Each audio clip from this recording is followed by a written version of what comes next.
am so honored to introduce you to Bridgitte Tran, founder of DUMP Breathwork. Bridgitte is a former chiropractor turned breathwork practitioner for high performing women. I had the wonderful opportunity to take her class, followed by an amazing conversation where we talked about the body, hormones, and the nervous system.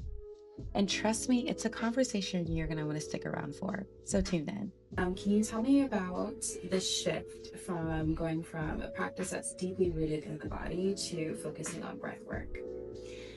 It's an interesting shift. I didn't pick either of those professions actually. Really? I didn't know about the chiropractic part. The chiro, honestly, I loved doing sports and movement at school.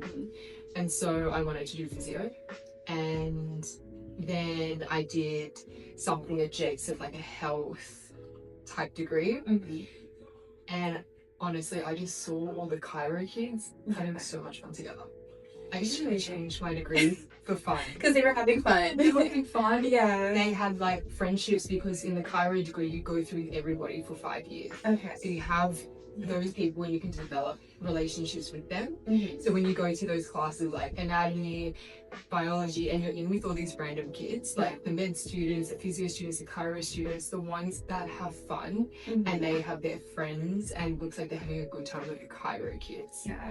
And so I changed purely because of that. I was like, I'm not enjoying this, so I'm going to give this a go, and if I don't like it, I haven't lost anything. Right.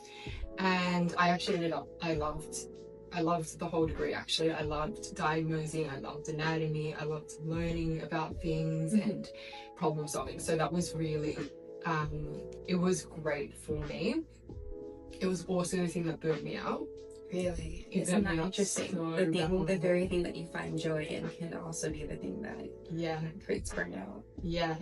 I loved every moment of it until I got paid as a chiro. I think that's because it made it real for me. Like it wasn't just like, this is fun, this is uni, this is just like an internship year. It's different when it becomes your reality and you then project that into your future, like this is life from now on. So I had a lot of burnout around a lot of different things actually. Having to study so long and then when you come out of it, you don't even feel like you're competent. At least for me, being someone who's high achieving and needing to be perfect, I felt like I worked so hard, and then at the end of it, I'm back to square one with clients because I have no clinical skills now. Like now I'm with real people, and the diagnosis matters. If I make the wrong diagnosis, it affects that client or what I do with them. And so I think having that difference between like this is play at uni versus this is real life. This is real life now. Yeah. That really sucks. So I was feeling like I just didn't, like you're always being assessed. Each client is starting again, you're being assessed again. And the fact that you need to get their condition correct. And I had some personal things going on at the same time with friendship and relationship breakups. My cup was just overflowing. It was so full. And I was completely burnt out. So funnily enough, I chose none and they all connected somehow. Interesting. Yeah. And so like, you know, getting more into the breath work, your niche is specifically focusing on high performing women and you as a high performing woman. How do you kind of bring that focus to someone who might be really driven, really career focused? It's not likely that it's going to be on their to-do list. So how do you get a woman to kind of prioritize, you know, really sinking into her body, sitting with herself and prioritizing breath work? I absolutely understand where these women would come from. I rolled my eyes at this practice before. I was like, what do you mean? I breathe all of the time. For somebody who's so high functioning and in control as well, it made no sense to me why I would do something like that. And I think the difference is when you are such a high performer, you burn out and you then look for external ways to soothe the stress and the anxiety and the overwhelm.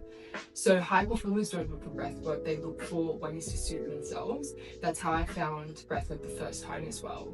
I was just looking for anything.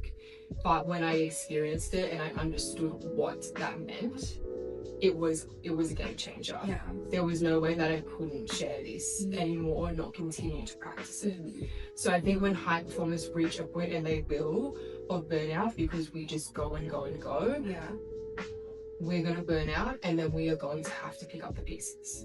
So that's when people start to look for alternative methods. And breath work comes into it because we're hearing more about it now. And from word of mouth from friends and families about how it soothes their own stresses, that's why people will start to be like, okay, I'm going to give this a go. Okay, this is actually the perfect segue into once a woman, you know, the strong woman, the reliable one, who's just taking it all, carrying it all, when she is giving herself permission to breathe, what happens? That's a really great question, and something that I have deep insight in because I've gone through it, but I've held a lot of women as well who are in this space. The hardest thing for her to do is to actually give herself permission. That's really difficult when you're the one that's always going, or you're managing other people, you're doing invisible work.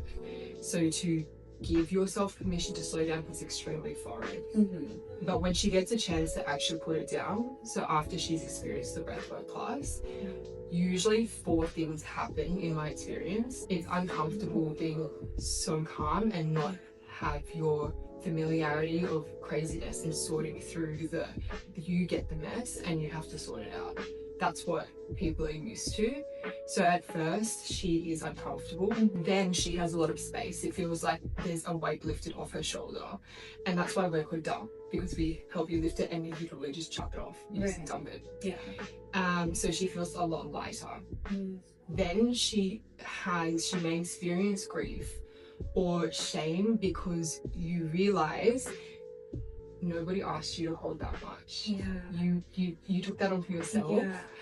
And also when other people offer to help, we often say no and we push them away. You're speaking, you just hit a nerve. You just hit a nerve. As a strong woman, that is the last thing, because there's this thing about it being associated with weakness as health, and it really does take a village. Community to get through the tough seasons. So, you know, no one person can carry it all. So you are preaching. It's so true. And we feel relieved, but we also feel bad that we did that for so long, and people told us we didn't have to, and they asked like, can I help you? And you said no because you don't think they can do it to a high enough standard that we used to do it at.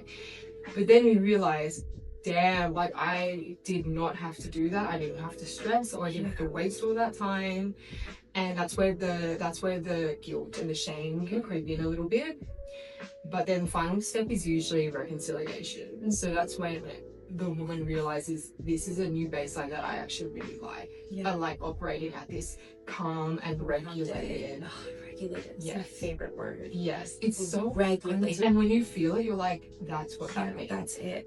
Let's stay there. Let's harness that feeling. When we talk about high achieving, high performing women, and they do this practice, you know, and they found that grounding, you know, after a class, you're just like, oh yeah, I feel good, I feel calm.